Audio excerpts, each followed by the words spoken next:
मागील महिन्यात मोठ्या प्रमाणामध्ये पाऊस झाला, अतिवृष्टी झाली, अनेकांचे संसार उद्ध्वस्त झाले, घरांचं, रस्त्यांचं आणि शेती पिकांचं मोठ्या प्रमाणामध्ये नुकसान झालं।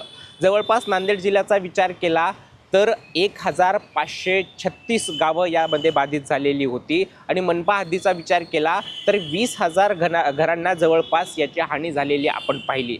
खरं तर या देगलूर आणि बिलोली तालुक्याचा जर विचार केला आणि लेंडी प्रकल्प क्षेत्रातील अनेक गावं असतील, शेतकऱ्यांचं मोठ्या प्रमाणात नुकसान झालेलं असेल, यामध्ये जवळपास जिल्ह्यातील 1536 गावं बाधित झालेली होती।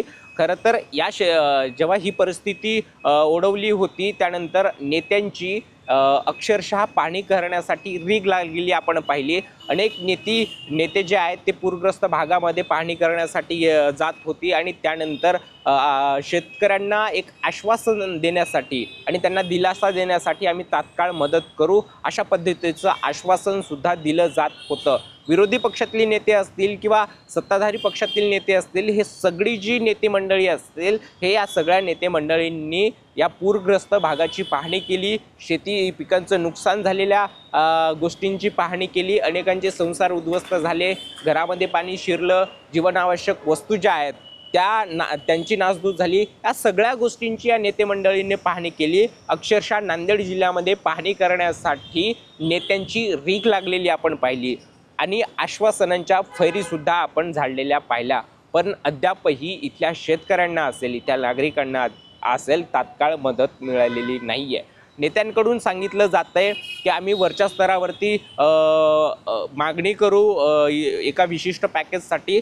जवळपास नांदेड जिल्ह्याचा विचार केला, सुरुवातीला ज्या पद्धतीनं मी सांगितलं की 1536 गावं जी आहेत ती यामध्ये बाधित झालेली आहेत आणि मनपा हद्दीतील 20,000 घरांना याचा फटका बसलेला आहे। जवळपास नांदेड जिल्ह्याचा एकंदर विचार केला, या पूरग्रस्त परिस्थितीचा विचार केला आणि या सगळ्या ओढावलेल्या परिस्थितीचा जर विचार केला तर जवळपास अंदाजे 2,000 कोटी रुपयाची पॅकेज जे आहे ते नांदेड जिल्ह्यासाठी लागेल असं एकंदर प्रशासनाचा अहवाल सांगतो। एकंदर नांदेड जिल्ह्यातील बिलोली आणि देगलूर तालुक्याचा जेव्हा आपण विचार करू, या भागातील प्रचंड मोठ्या प्रमाणामध्ये शेतकऱ्यांचं पिकाचं मोठ्या प्रमाणामध्ये नुकसान झालेलं आहे। मग या नुकसान भरपाई या नुकसानाची पाहणी करत असताना नेते मंडळीतून या शेतकऱ्यांना एक दिलासा आणि एक आश्वासन दिलं गेलं की आम्ही तात्काळ तुम्हाला मदत करू, पण अद्यापही शेतकऱ्याच्या तळहातावर कुठलीही मदतीचा हात त्यांच्यापर्यंत पोहोचला गेलेला नाही।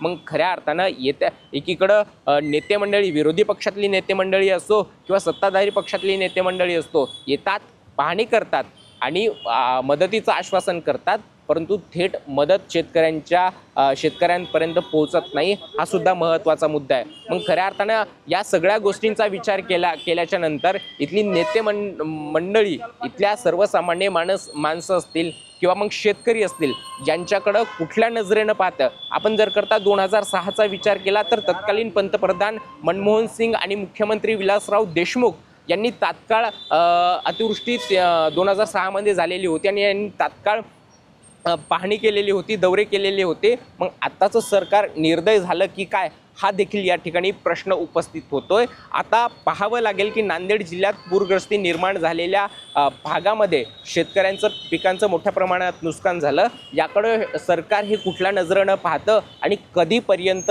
या शेतकऱ्यांना, इथल्या सर्वसामान्य लोकांना मदतीचा हात पोहोचेल आणि अनुदान एका विशिष्ट पॅकेजची जी मागणी होते आहे ते खरंच इथल्या शेतकऱ्यांच्या मदतीचा हात कधीपर्यंत पोहोचेल हे पाहणं आता महत्त्वाचं ठरणार आहे। माझा सहकारी जयसह आपण या ठिकाणी थांबूयात। पाहत राहा बोला नांदेड।